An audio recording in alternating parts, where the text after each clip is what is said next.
Yahoo could have been the most valuable company in the world. It was once the most visited website on the internet. They were worth $128 billion. And in the late 90s, they had the chance to buy Google for just $1 million. Yahoo said no. Welcome to the dramatic rise and fall of the original internet empire.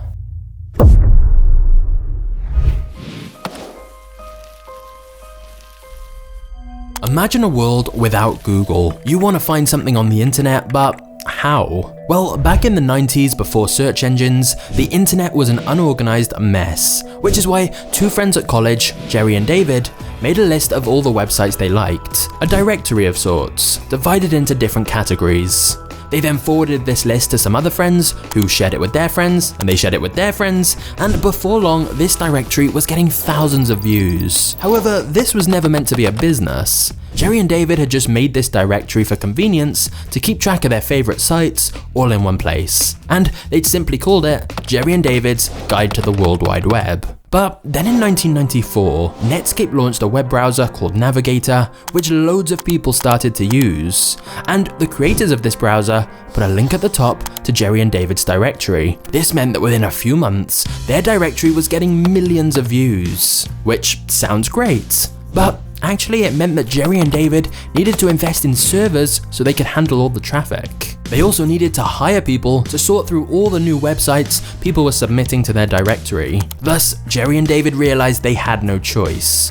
If they were going to keep this going, they had to make it a business. First decision, they needed a proper name for the business. So they opened up a dictionary to try and find a catchy sounding name to use. They stumbled across the word Yahoo, which was defined as a boorish, crass, or stupid person. They found this amusing and exactly the fun vibe they were going for, so the name was set. Now, Yahoo officially claim that this stands for yet another hierarchical, officious oracle. But the truth is that the name Yahoo came first, they just came up with this weird acronym afterwards. Next, Jerry and David had to figure out how to make money from their directory, which actually wasn't that hard. Yahoo had become the entry point to the internet for most people. After all, the internet was this new confusing thing, and Yahoo was the most user-friendly way to find different websites. So as a result of having all this traffic, Yahoo had plenty of companies willing to pay them to have banner adverts on their sites. But then the Yahoo team had a crucial realization. Because they could see the data of which categories and websites people were clicking on most in their directory, they were perfectly positioned to build products and services people wanted. Rather than just link people to other services, they could build their own services. That way, they could get even more page views, which meant even more money from advertisers. For example, they could see a lot of people were clicking on chat room websites, so Yahoo built their own chat rooms and linked to those instead. They soon launched their own services for shopping, file sharing, games, sports, finance, and lots more, because they could see these were the things users were clicking on most often. Of course, a company with a traditional organizational structure would never have been able to build and maintain all those different products. So instead, Yahoo hired as many people as possible and grouped them into different product teams. And each team had a leader that acted like a CEO. In other words, Yahoo was like a collection of different startups, each focused on a totally different service. By the year 2000, Yahoo had 400 different products and services. You could use the internet all day and never leave Yahoo's websites. As a result, Yahoo's original service, its directory, accounted for less than 20% of the site's total page views. Over 80% of traffic to Yahoo was going to all these other things they developed. In other words, Yahoo was no longer just a directory for the internet, it was the internet. Everything you needed, all in one place. Yahoo had only been started in 1994 by two friends in their college dorm room, and yet just 6 years later, it had a market cap of $128 billion, making it the largest internet company in the world and one of the fastest growing companies in history.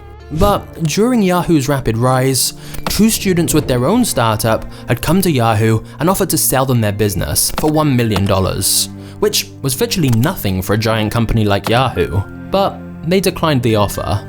Unfortunately for them, that little company they turned down was called Google, and that decision not to buy them was about to change everything.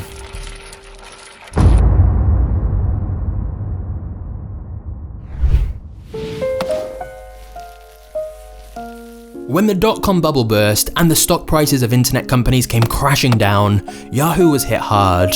Investors lost confidence in them, and lots of Yahoo's biggest advertisers either reduced their ad spend or went completely bankrupt. Worse still, because there were now so many different sites on the internet, having a single directory that had to be manually updated just wasn't efficient anymore, and Google had created a much better system to help people find things faster. As a result, Yahoo realized lots of their users were now going to Google instead of Yahoo. So, just a couple of years after rejecting the chance to buy Google's entire company, Yahoo went to Google to make a licensing deal, where they would integrate Google search into Yahoo's website. The idea was that this way, people would still come to Yahoo's homepage instead of going straight to Google. And in the short term, this made sense. In the long term, this was another disaster. Yahoo users really loved Google search, and by having it on Yahoo's site, it was actually giving Google free advertising. Not just that, but Google had introduced ads in search results, using a clever algorithm to match the right ads to the right search terms, which basically meant Google's ads were more relevant for users, more cost-effective for advertisers, and more profitable for Google. Google then reinvested those profits into doing deals with other big internet companies, like becoming the default homepage of the Firefox web browser. And suddenly, Google was in a very uniquely powerful position. Their search ads business was so profitable and effective that the more money Google spent on promoting their search engine, the more profits they made on the back end from search ads. So they had even more money to spend. In comparison, Yahoo's banner ads were much less effective and profitable, so Yahoo's profit margins were a lot smaller, and advertisers started moving their marketing budgets to Google instead of Yahoo. In other words, just a few years after Yahoo had passed on the chance to buy Google, Google was now stealing both Yahoo's users and advertisers at a rapid speed. Yahoo knew they needed to do something drastic, and so they went back to Google and asked how much it would cost to acquire them now. Google said they wanted $1 billion. And Yahoo eventually agreed to this. But by that point, Google had upped the price to $3 billion and then $5 billion. The deal just wasn't going to happen. After this, Yahoo removed Google from its site completely and built their own search engine to directly compete. But it quickly became clear Yahoo had already lost the search war, and its directory was becoming less useful by the day. So if Yahoo wanted to maintain their dominance, they needed to focus their attention on their other services. And one big opportunity for Yahoo to do that came in 2006. Yahoo executives sat down for a meeting with Facebook founder Mark Zuckerberg, and a deal was agreed for Yahoo to buy Facebook for $1 billion.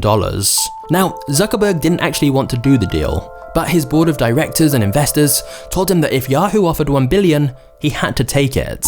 However, at the very last minute, Yahoo tried to lowball Facebook and said they could only offer $850 million instead. This negotiation tactic backfired massively. Zuckerberg left the meeting feeling delighted. His board had told him if they offered $1 billion, he had to take it. But they'd offered less. So Zuckerberg turned the offer down, and he got to keep running Facebook himself as an independent company. Once again for Yahoo, by trying to save a few $1 million, they ended up missing out on a company that is today worth around $1 trillion. The craziest part is that Yahoo literally made hundreds of acquisitions and mergers, including $5.7 billion for a site called Broadcast.com, and yet they turned down Facebook and Google. They also missed out on deals for eBay and even YouTube. Just imagine how different the internet and the entire world might look if Yahoo had bought those companies when they had the chance. Maybe you'd be watching MagnatesMedia on Yahoo Video right now instead. But let's pause for a moment. It's very easy for us to look back at these mistakes with hindsight, but at the time, these were just small companies in a sea of countless other small companies. Even if Yahoo had bought Google, Facebook, and eBay, there's certainly no guarantee they'd have gone on to be so successful. Because the most crucial reason for Yahoo's decline wasn't really external competition, it was the giant mess happening internally. An employee at the company wrote a memo listing all of the problems Yahoo needed to address.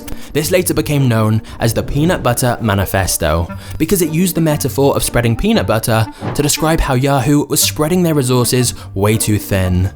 The employee wrote how Yahoo were trying to focus on everything, and thus focusing on nothing in particular. The most damning example of this was that on a company retreat, employees were asked to write down the word that first came to mind when they heard a company's name.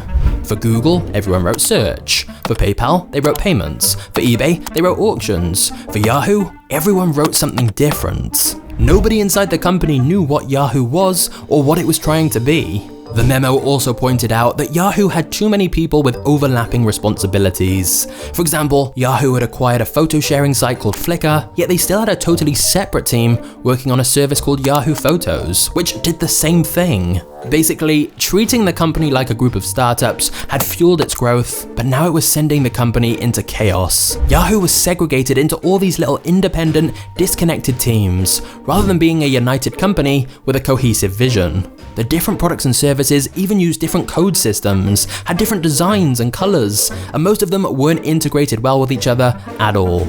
And yet, despite this giant mess inside of Yahoo, in 2008, they were thrown a lifeline.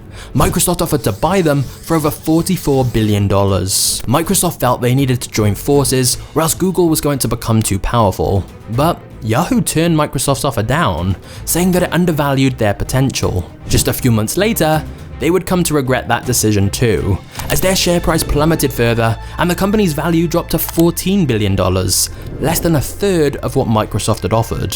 One of the biggest reasons for this was Yahoo's lack of direction and its revolving door of CEOs. In 2007, Terry Semel was CEO. Then 2007 to 2009, the original founder Jerry Yang took over. From 2009 to 2011, it was Carol Bartz. Then Scott Thompson took over and lasted just the first half of 2012, before Marissa Mayer came in during the summer of 2012. That's 5 CEOs in 6 years. Nobody could agree on who should run Yahoo, and when each new CEO didn't get fast results, they switched to someone else, which just created even more chaos. It's reported Yahoo changed their mission statement at least 24 times, showing that even upper management had no idea what Yahoo's plan or vision actually was. All this turmoil meant Yahoo was very indecisive, and thus they were slow to adapt to the rise of mobile internet. Yahoo's phone apps were embarrassingly bad compared to rivals, and this meant Yahoo's most popular services, like Yahoo Mail, started losing users because people started using email apps instead of Yahoo's website. It also didn't help that Yahoo introduced an internal rating system for employees, where managers had to rate a certain percentage of their team as exceeding their targets and a certain percentage as missing. So, even if the whole team had done really well, some people had to get bad ratings. The idea was that it would help weed out the less talented employees and help Yahoo become more efficient. But in reality, it made employees feel like they were competing against each other and created a cutthroat culture where people would backstab each other rather than collaborate as a team. But the biggest reason of all for Yahoo's sudden decline is actually pretty simple.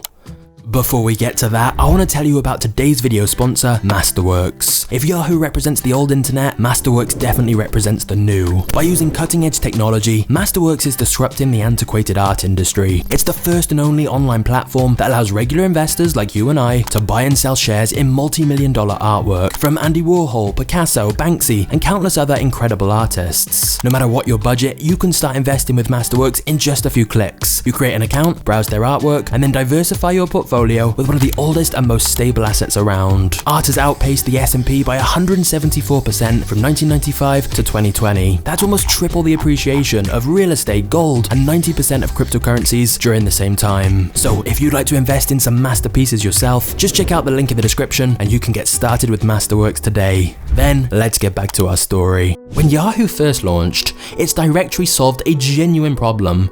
It made the early internet much easier to use. But as soon as search took over and replaced the need for a directory, Yahoo never really found its purpose. It was the epitome of jack of all trades, master of none. Yahoo did loads of things very averagely, but it was no longer the best at anything. Eventually, all their hundreds of products and services got beat by better alternatives. Yahoo Shopping got beaten by Amazon. Yahoo Messenger got beaten by WhatsApp. Yahoo Mail overtaken by Gmail. Yahoo Answers by Quora. All these other companies focused on being the best at one specific thing before expanding into other areas, whereas Yahoo no longer had any clear identity. At one point, Yahoo truly was the king of the internet. But through a combination of bad decisions, indecisiveness, mediocre products, fierce competition, and poor leadership, they'd lost it all.